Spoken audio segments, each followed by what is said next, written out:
Bien le bonjour à vous. Le Réveillez-vous d'avril 2009, page 24, nous invite à écrire nous-mêmes un drame et de dire les leçons qu'on en tire. Le mien, pour souscrire à cette invitation, le voici, son titre, J'ai un rêve. Révélation chapitre 1, verset 3 affirme « Heureux celui qui lit à haute voix et ceux qui entendent les paroles de cette prophétie et qui observent les choses qui s'y trouvent écrites, car le temps fixé est proche. » La pensée contenue dans le livre de 1 Jean, chapitre 5, verset 19, qui dit que le monde entier gît au pouvoir du méchant, associée à celle de 2 Corinthiens 11, 14, le diable se transforme en ange de lumière, et Matthieu chapitre 16, versets 17 à 23, où Christ Jésus, après avoir annoncé à Pierre qu'il sera le roc sur lequel il allait fonder son église, lui dit, après que celui-ci eut cru bon lui donner un conseil pour son bien-être. Passe derrière moi, Satan. Tu es en train de me tendre un piège. En effet, tu ne penses pas comme Dieu, mais comme les hommes. Donc, toutes ces pensées nous incitent à une extrême prudence quant à notre démarche spirituelle et envers la communauté de foi à laquelle on s'attache, dans le seul but de s'y réunir pour un échange mutuel d'encouragement et pour participer à des activités organisées comme la prédication, car Christ Jésus nous précise « Guidés par la puissance de l'Esprit de Dieu, les hommes adoreront le Père tel qu'il est vraiment, lui offrant la véritable adoration qu'il demande. Dieu est esprit, et c'est seulement par la puissance de son esprit que ceux qui l'adorent atteindront sa vérité. » Cet aspect du culte rendu à Dieu est le plus important, car il suppose que c'est surtout dans l'intimité, quand personne ne nous voit, que l'on exprime sa révérence admirative et reconnaissante au Créateur. S'investir corps et âme dans une cause, c'est être sûr de sa légitimité, pour ne pas se retrouver à combattre le mauvais combat, même si on a toute la sincérité du monde. On se rappelle l'exemple de Saul de Tarse, qui devint, après appel de Christ, l'apôtre des nations. Nous sommes invités donc à vérifier toutes choses selon 1 Thessaloniciens, chapitre 5, versets 19 à 22. Le monde entier gît au pouvoir du méchant, selon 1 Jean, chapitre 5, verset 19. Mais beaucoup ignorent des réalités qui confirment cela de façon concrète, à savoir l'existence de sociétés secrètes, entre guillemets, qui viennent de leur père le diable pour faire sa volonté, les rois de la terre et les dignitaires de ce monde se liguant contre Dieu et son oint, Jésus-Christ, poursuivant une chose vaine, le nouvel ordre mondial, oubliant dans leur aveuglement qu'il n'y a ni sagesse, ni discernement, ni science en opposition avec le tout-puissant créateur de toutes choses. L'industrie pharmaceutique poursuit un plan d'asservissement médicamenteux des populations, surtout avec les psychotropes et via certains vaccins. L'industrie agroalimentaire veut régir la façon de se nourrir des personnes à leur détriment au niveau de la santé, et cela est essentiellement le fait d'un très grand groupe dans ce domaine. Nous sommes volontairement empoisonnés par les airs, la mer, la terre. Les industries cinématographiques et de la musique sont gérées par d'étranges mains, certains et certaines allant pour une vaniteuse gloire jusqu'à pactiser au prix fort. Voir Matthieu 16, verset 26. Sans oublier la réalité de la fameuse puce RFID, dont on peut comprendre la signification en lisant Révélation chapitre 13, versets 16 à 18. Assurément, ce n'est pas contre la chair et le sang que nous avons à lutter, Mais c'est à travers ceci que l'ennemi mène le combat contre les véritables soldats de Christ Jésus, ses authentiques témoins. Donc, j'ai un rêve, c'est qu'un jour soit reconnue sur Terre, notre belle planète bleue, une communauté de foi qui corresponde réellement à l'Église primitive. Une communauté de foi légitime, dont les origines ne soient pas douteuses, ni son fondateur être soupçonné d'avoir appartenu à une communauté dont la nature du culte est plus qu'inquiétante et dont les bergers sont les serviteurs de tous et toutes, ne les conduisant pas de main de maître sous couvert de gants de velours, mais avec douceur et humilité, ce qui caractérise le Seigneur Jésus.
J'ai un rêve, c'est de constater que Christ Jésus soit reconnu au sein de celle-ci, dans sa juste position, que soit reconnu en tant que Fils de Dieu unique engendré, sa divinité. Quand l'apôtre Thomas fut confronté à cette réalité, il s'exclama « Mon Seigneur et mon Dieu ». Comme le veut le Créateur de toutes choses, qui a jugé bon de lui donner tout pouvoir sur la terre et dans le ciel. J'ai reçu les pleins pouvoirs dans le ciel et sur la terre. Allez donc dans le monde entier, faites des disciples parmi tous les peuples, baptisez-les au nom du Père, du Fils et du Saint-Esprit. Apprenez-leur à obéir à tout ce que je vous ai prescrit. Et je suis moi-même avec vous chaque jour jusqu'à la fin du monde. Qui a soumis toutes choses sous ses pieds et qui, les deux seules fois où il parle dans le Nouveau Testament, c'est pour dire d'écouter Jésus. Et le Saint-Esprit descendit sur Jésus sous la forme d'une colombe. Et une voix se fit entendre du ciel. Tu es mon Fils bien-aimé, tu fais toute ma joie. Pendant qu'il parlait, un nuage se forma et les enveloppa. Les disciples eurent peur. Alors du nuage, une voix se fit entendre. Celui-ci est mon Fils. Je l'ai choisi. Écoutez-le, écoutez-le, écoutez-le. J'ai un rêve.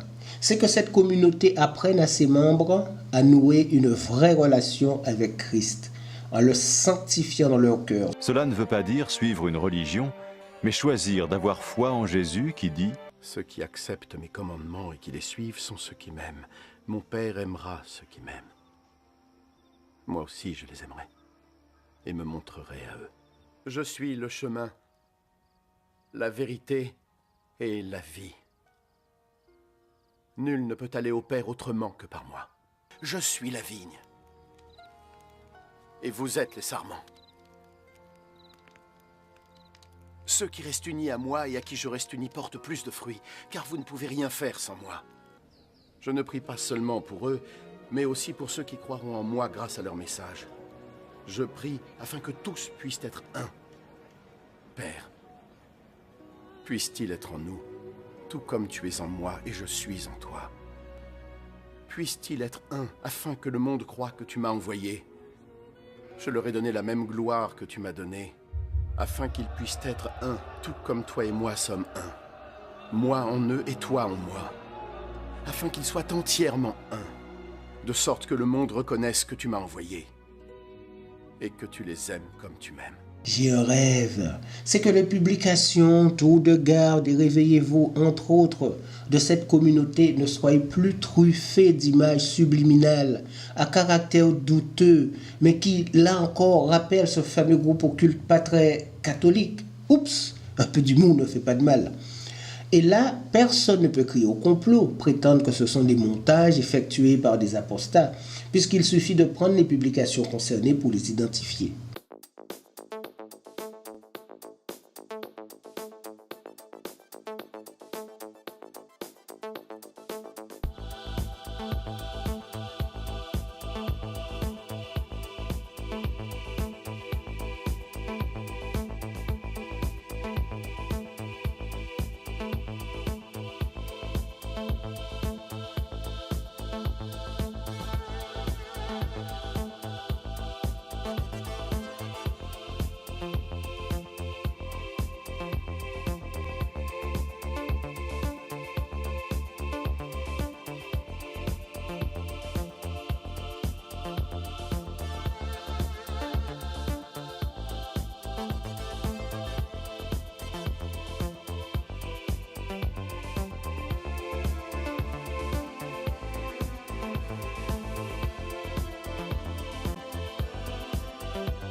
System of neural activity that creates our world, there is no difference between dreaming a perception and an action, and actually the waking perception and action.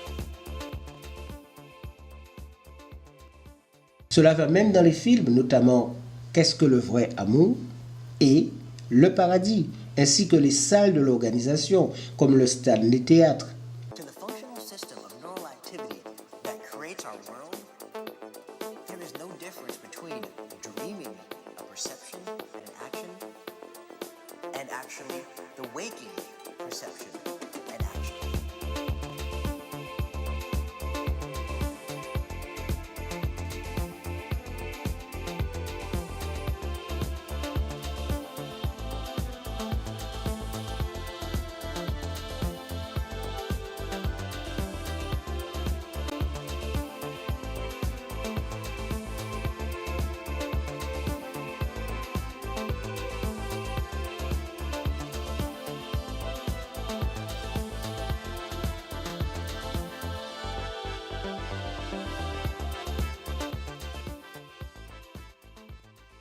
Les enfants n'y échappent pas avec l'application évidente du projet MK Ultra Monarch dans les vidéos de Caleb et Sophia, comme le papillon le laisse supposer. Pas étonnant que la majorité des témoins soient si dociles, car le plan d'asservissement mental fonctionne à merveille.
Rappelez aussi ceux qui ont la mémoire volatile. Une petite tour de garde du 1er juillet 1879 qui nous dit que une vérité présentée par Satan lui-même est juste aussi vraie que la vérité établie par Dieu. Charles Taze Russell.